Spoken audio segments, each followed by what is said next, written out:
ये जो चक्की के मध्य में जो कील है और चक्की का जो ऊपर का पत्थर जो घूमता रहता है, ये चक्की का ऊपर का पत्थर जो घूमता रहता है, उसका आधार कौन?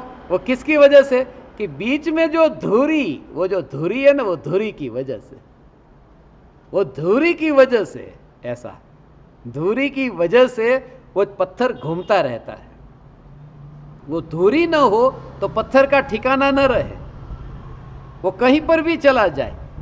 वो अपनी सीमा में रह करके, अपनी मर्यादा में रह करके पत्थर घूमता रहता है। वो बीच में जो धुरी है ना, वो पंखा जो घूमता है उसमें जो ऊपर जो धुरी है, गाड़ी का जो पहिया जो घूमता है उसमें जो धुरी है, ऐसे ये जो चक्की का पत्थर, उस पत्थर का जो घूमना हो रहा है उसके बीच में ऐसा कुछ है जो ध्रुव, धुरी।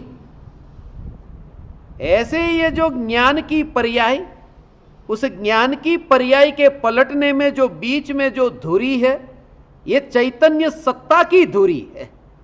ये चैतन्य सत्ता, एक बात खास याद रहे कि जैसे वो चक्की का जो पत्थर, वो बीच में जो धुरी है, उस धुरी के कारण वो घूम रहा है, ऐसा मानने का नाम मिथ्यात्व है। इसका भाव समझो, मिथ्यात्व माने ये चैतन्य ध्रुव भगवान आत्मा के कारण ज्ञान में जानने रूप परिणमन होता है, ये मान्यता मिथ्यात्व है।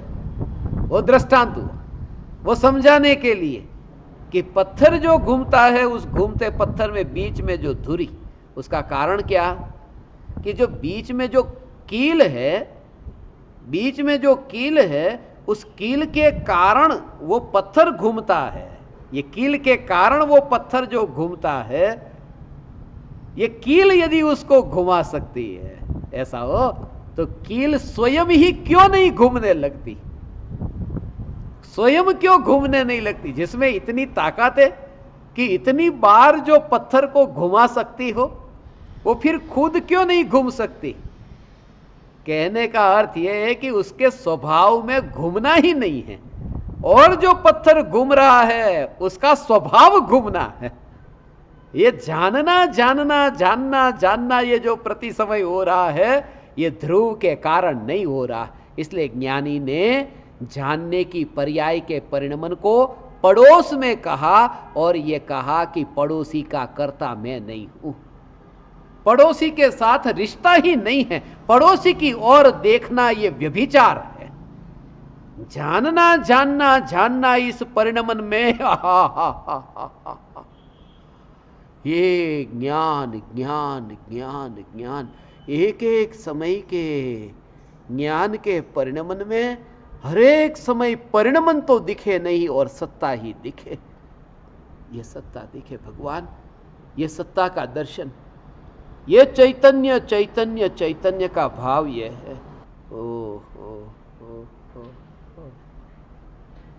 उस जानने रूप परिणमन में, वहां तो भगवान परिणमन तो परिणमन में होता रहता है, परिणमन परिणमन में होता रहता है, जानना जानना जानना होता रहता है।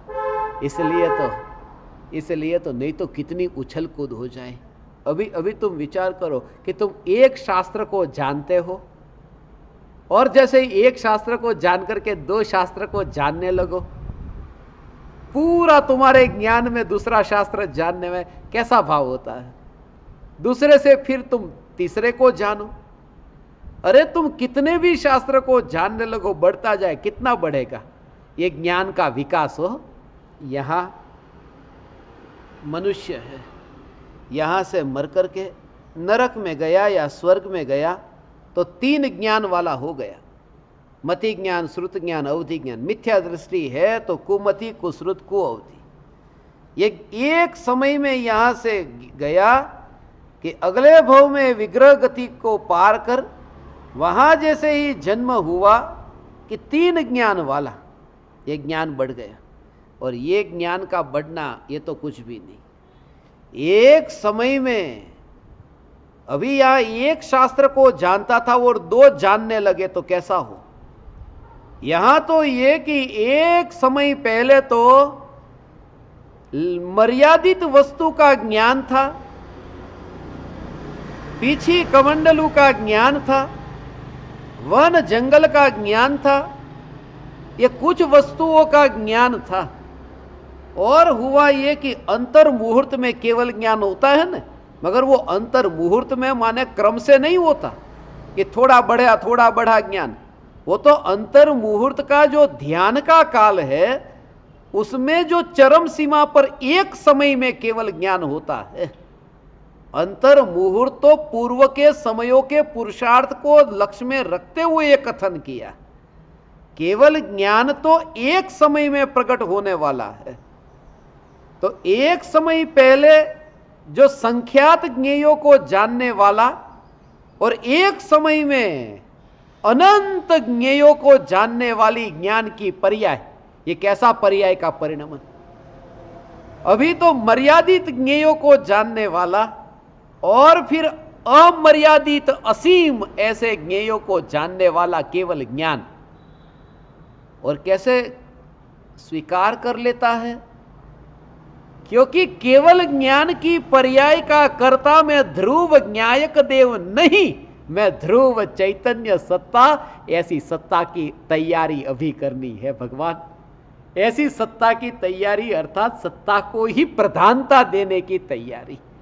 इसका भाव यह है, चैतन्य सत्ता को प्रधानता देने की तैयारी। इसलिए ओ ऐसा लगे हो तू, तेरी ध्रुव की रुचि ऐसी हो, हे चैतन्य परमात्मा, तेरी ध्रुवता की रुचि ऐसी हो कि तुझे शिकायत न रहे कि विकार क्यों हो रहा है और विकार क्यों जानने में आ रहा है। विकार भी मैं नहीं और जानना भी मैं नहीं, मैं ध्रुव चैतन्य सत्ता।